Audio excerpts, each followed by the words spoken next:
Hello అండి. Hi. Good morning. Top హెడ్లైన్స్లోకి వెళ్ళినట్లయితే, ఎర్రచందనం వేలానికి స్పందన కరువు. టన్నుకు టెండర్ రేటు 70 లక్షలు. 50 లక్షలకే బిడ్లు వేసిన వ్యాపారులు. తిరుపతి గోడౌన్లో 5,000 టన్నుల నిల్వలు. అందులో అధిక శాతం మూడో రకమే. కరోనా తర్వాత చైనాలో మారిన సీన్.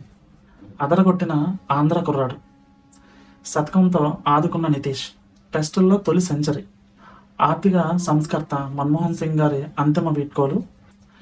యమున ఒడ్డున లాంఛనాలతో అంత్యక్రియలు.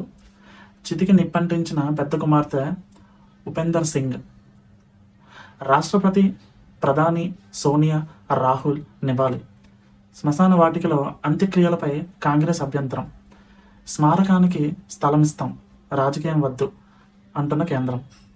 వైసీపీ దాడిలో గాయపడిన ఎంపీడీఓ జవహర్ బాబును పవన్ కళ్యాణ్ గారు నిన్న పరామర్శించారు. అయితే ఆయన మీడియాతో మాట్లాడుతూ, వైసీపీ నేతలకు అహంకారం తలకెక్కింది. 11 సీట్లు వచ్చినా తగ్గట్లేదు. అధికారులపై దాడులు చేస్తే ఎవరిని సహించేది లేదు. వచ్చి సీమలోనే కూర్చుంటా. పిచ్చి వేషాలు వేస్తే దుస్తులు ఇప్పి కొడతాం. సీమవాసులు ధైర్యంగా బయటకు వచ్చి దాడులను ఎదుర్కోండి. ప్రభుత్వం అండగా ఉంటుంది అని పవన్ కళ్యాణ్ గారు తీవ్రంగా స్పందించారు. ముఖ్యమంత్రి చంద్రబాబు నాయుడు గారు ఆరోగ్య శాఖపై సమీక్షలో ఆర్టిఫిషియల్ ఇంటెలిజెన్స్ వినియోగానికి ప్రణాళిక సిద్ధం చేయాలి అని అధికారులను ఆదేశించారు. సాంకేతిక పరిజ్ఞానాన్ని సద్వినియోగం చేసుకోవాలి అని ఆయన చెప్పారు. 190 కొత్త 108 అంబులెన్స్లు కొనుగోలుకు ఆయన ఆమోదం తెలిపారు. అంబులెన్స్ల సిబ్బందికి అదనంగా 4,000 రూపాయలు అలవెన్స్లు ఇచ్చారు. ప్రపంచ తెలుగు రచయితల మహాసభలో జస్టిస్ ఎస్వి రమణ గారు, మన తెలుగు భాష చాలా ముఖ్యమని, భాష ధ్యాస ఉన్నవారికే ఓట్లని, ప్రజలు ఆ దిశగా అడుగులు వేయాలి, అప్పుడే భాషకు ప్రభుత్వాలు పెద్దపీట వేస్తాయని చెప్పారు. వైసీపీ జారీ చేసిన జీవో 85ను రద్దు చేయాలని చెప్పారు. భాషా ప్రాధికార సంస్థను ఏర్పాటు చేయాలి. తాను వైసీపీ సర్కార్ బాధితుడినేనని ప్రారంభోత్సవంలో ఉద్ఘాటించారు.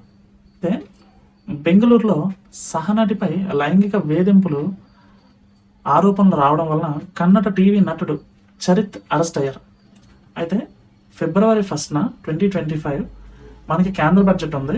అయితే ఈసారి ఉంటున్న అంచనా ఏంటంటే, ఐటీ ఎంప్లాయీస్కి 15 లక్షల వరకు ఆదాయం ఉన్నవారికి పన్ను తగ్గించే అవకాశం ఉందని చెప్పి స్ట్రాంగ్ బజ్ అయితే వినిపిస్తుంది. అలాగే మంచులో చిక్కుకున్న కాశ్మీర్, హిమాచల్. రోడ్లపైన దట్టంగా మంచు, నిలిచిపోయిన వేలాది వాహనాలు. అయితే ఈ మధ్య కఠిన వీసా నిబంధనలతో అమెరికా, యూకేకు మన విద్యార్థులు దూరంగా ఉంటున్నారు. దాని బదులు ఆస్ట్రేలియా, జర్మనీకి ఎక్కువ ఇంట్రెస్ట్ చూపిస్తున్నారు. పై చదువుల కోసం భారత విద్యార్థులు ఆస్ట్రేలియా, జర్మనీకి మొగ్గు చూపిస్తున్నారు. శాశ్వత నివాసం, ఉపాధి అవకాశాలు పరిగణలోకి తీసుకుంటున్నారు. డీజీపీ తిరుమలరావు గారు 2024లో మెరుగ్గా పోలీసుల పనితీరు ఉందని, మొత్తంగా నేరాలు తగ్గాయని చెబుతున్నారు. ఆస్తి, సైబర్, గంజాయి క్రైమ్స్ మాత్రం బాగా పెరిగాయంట. వీలైనంత త్వరగా కేసులు పరిష్కరిస్తున్నాం. ప్రతి జిల్లాలో సైబర్ స్టేషన్, ప్రతి స్టేషన్కు ఒక డ్రోన్ ఇస్తున్నాం. మహిళలపై నేరాలు 10% తగ్గింది అని ఆయన వెల్లడించారు. అయితే మానవ హక్కుల నేత గొర్రెపాటి మాధవరావు గారు కన్నుమూశారు. విద్యార్థి దశలోనే విప్లవ రాజకీయాల వైపు అడిగేశారు. 4 దశాబ్దాలు అలుపెరగని పోరాటం చేశారు ఆయన. ఉప ముఖ్యమంత్రి పవన్ కళ్యాణ్ గారి పర్యటనలో నకిలీ ఐపీఎస్ని గుర్తించి పోలీసులు అరెస్ట్ చేశారు. అయితే ఆంధ్రప్రదేశ్లో జనవరి 1న పబ్లిక్ హాలిడే లేదు. ప్రభుత్వం ఆప్షనల్ హాలిడే మాత్రమే ఇచ్చింది. అకాడమిక్ క్యాలెండర్ ప్రకారం ఆ రోజు విద్యాసంస్థలు, ప్రభుత్వ కార్యాలయాలు యథావిధిగా పనిచేస్తాయి. అటు తెలంగాణ ప్రభుత్వం జనవరి 1న పబ్లిక్ హాలిడే ప్రకటించింది. దివంగత మాజీ ప్రధాని మన్మోహన్ సింగ్కు హైదరాబాద్లో విగ్రహాన్ని ఏర్పాటు చేయనున్నట్లు ప్రభుత్వ వర్గాలు తెలిపాయి. ఏదైనా ప్రధాన జంక్షన్ వద్ద ఈ విగ్రహం ఉంటుందని సమాచారం. అదేవిధంగా ఏదైనా పథకానికి కూడా మన్మోహన్ పేరును పెట్టొచ్చని తెలుస్తోంది. రేపు జరిగే శాసనసభ ప్రత్యేక సమావేశంలో దీనిపై సీఎం రేవంత్ రెడ్డి గారు ప్రకటించే ఛాన్స్ ఉంది. సౌత్ కొరియాలో జరిగిన విమాన ప్రమాదం షాక్కి గురిచేస్తున్నాయి. విమానాశ్రయంలో ల్యాండింగ్ అవుతుండగా రన్వే రాసుకుంటూ వెళ్లిన ఫ్లైట్ నేరుగా గోడను ఢీకొట్టింది.